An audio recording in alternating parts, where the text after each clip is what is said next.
আসসালামু আলাইকুম। আমার চ্যানেল সাদিয়াস কুকিং রেসিপিজে আপনাদের সকলকে স্বাগতম। আশা করছি আপনারা সবাই ভালো আছেন। আজকে আমি আপনাদের সাথে যে রেসিপিটা শেয়ার করব সেটা হলো গরুর পায়া বা নিহারি। প্রথম থেকেই দেখে নিব এই পায়াগুলো কিভাবে ধুয়ে পরিষ্কার করে নেওয়া যায়। প্রথমে উপর থেকে চামড়াগুলো চেষে ফেলে দিতে হবে আমাদেরকে বটি দা দিয়ে।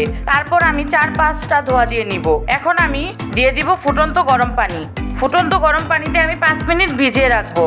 এর মধ্যে কিন্তু রগগুলো ফুলে যাবে এবং ভেতর থেকে রক্ত বের হয়ে যাবে। এখন আমি পানি ফেলে দিয়ে গরম পানি দিয়ে আবার ধুয়ে নিব। এখন আমি পাগুলোকে ভালোভাবে পানি ঝরিয়ে যে পাতিলে রান্না করব সেই পাতিলেই তুলে নিব।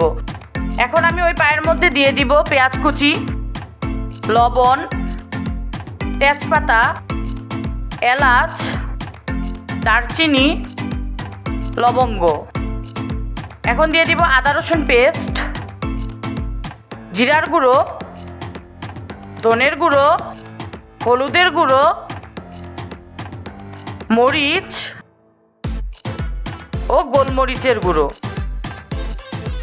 এখন আমি এই মশলাগুলোর মধ্যে দিয়ে দিব গরম পানি।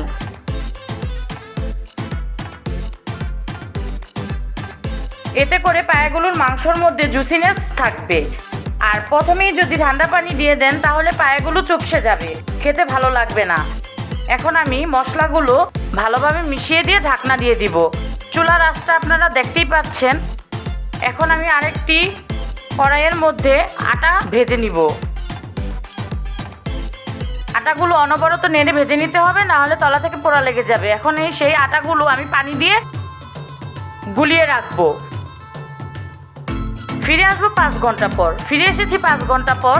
এখন আমার নিহারিটা প্রায় হয়ে গেছে। এখন এতে দিয়ে দিব পাকা তেঁতুলের গোলা। তারপর দিয়ে দিব আগে থেকে মিশানো আটা। তারপর এগুলো নিহারির সাথে ভালোভাবে মিশিয়ে দিব। এখন বাগারের পালা। এখন একটি হাঁড়িতে আমি তেল দিয়ে নিচ্ছি। তেল গরম হয়ে গেলে এতে দিয়ে দিব রসুন কুচি। রসুনটা হালকা ভাজা হয়ে গেলে এখানে দিয়ে দিব পেঁয়াজ কুচি। পেঁয়াজটা ভালোভাবে ভেজে নিব। পেঁয়াজ আর রসুন ভাজা হয়ে গেলে এখানে দিয়ে দিব জিরার গুঁড়ো। তারপর কিছুক্ষণ ভেজে নিব। যখন পেঁয়াজটা বেরেস্তার মতো হয়ে যাবে তখন আমার নিহারিগুলো ঢেলে দিব এই বেরেস্তার মধ্যে। এখন আমি আস্তে আস্তে হাঁড়িগুলো সব এখানে দিয়ে দিচ্ছি।